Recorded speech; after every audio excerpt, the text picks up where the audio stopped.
और राजधानी भोपाल से खबर, जहां सौरभ शर्मा की तलाश लगातार जारी है। 27 दिन बीत गए लेकिन इसके बाद भी कोई सुराग नहीं मिला सौरभ शर्मा का।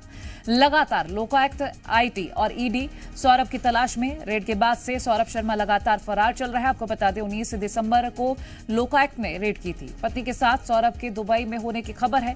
हाईकोर्ट में जमानत लगा सकता है सौरभ, और एजेंसियों ने लुकआउट नोटिस भी जारी कर दिया है।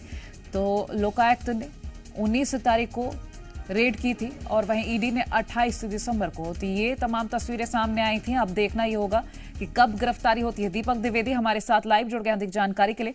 दीपक, 27 दिन बीत गए हैं लेकिन अभी सौरभ शर्मा का कोई भी सुराग हाथ नहीं लगा है। ये कहा जरूर जा रहा है कि वो दुबई में अपनी पत्नी के साथ है, लेकिन पक्का कुछ भी नहीं।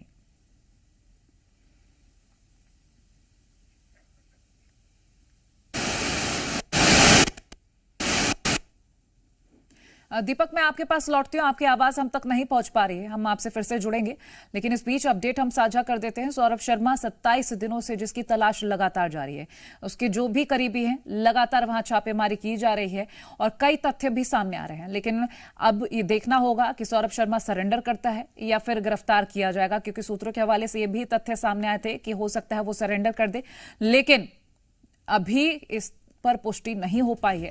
गिरफ्तारी के लिए लगातार कोशिशें हो रही हैं, लेकिन 27 दिन बीत गए हैं। सौरभ शर्मा का अभी कोई अता पता नहीं है। उसकी तलाश जस के तस चल रही है। हालांकि जो उसके ठिकाने हैं, जो उसके करीबी हैं, लगातार वहां छापेमारी हो रही है और काफी सारी बरामदगी हुई है, जैसे कि चांदी सोने का सामान बरामद होना और कैश जब्त होना, वहीं बेनामी संपत्ति का खुलासा होना।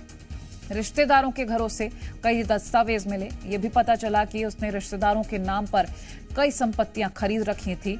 और फिलहाल सौरभ शर्मा अपनी पत्नी के साथ दुबई में है, ऐसी भी खबरें सामने आई हैं। लेकिन देखना ये होगा कि और क्या कुछ सामने आता है, कब सौरभ शर्मा गिरफ्त में आता है। तो लोकायुक्त, आईटी और ईडी लगातार सौरभ की तलाश में जुटे हैं। दीपक हमारे साथ एक बार फिर से जुड़ रहे हैं। दीपक, मेरी आवाज आपको मिल रही है? जी दीपक, मेरा सवाल वही कि सौरभ का अता पता भी कुछ भी नहीं।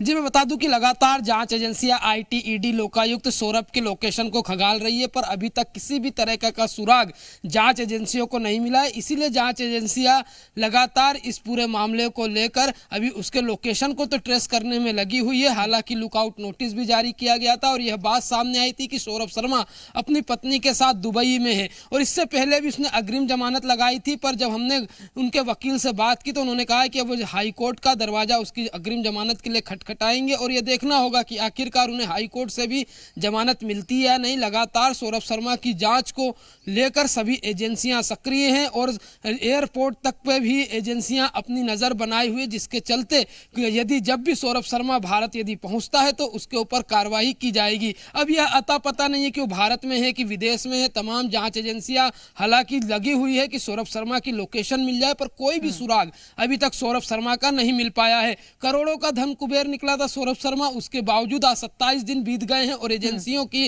राडार के अंदर सौरभ शर्मा के कोई भी लोकेशन नहीं मिला है। लगातार उसके परिजन भी और उनके वकील भी यह जान का खतरा बताते हुए सौरभ शर्मा को नजर आ रहे हैं, पर उसके बावजूद भी अभी कोई पूछताछ नहीं हो पाई है, ना ही उनसे संबंधित कई लोगों से, और अभी भी लगातार जांच एजेंसियों की कुछ लोगों से पूछताछ में अलग अलग। दीपक, आप बने रहिए, आगे भी कुछ अपडेट्स लेंगे।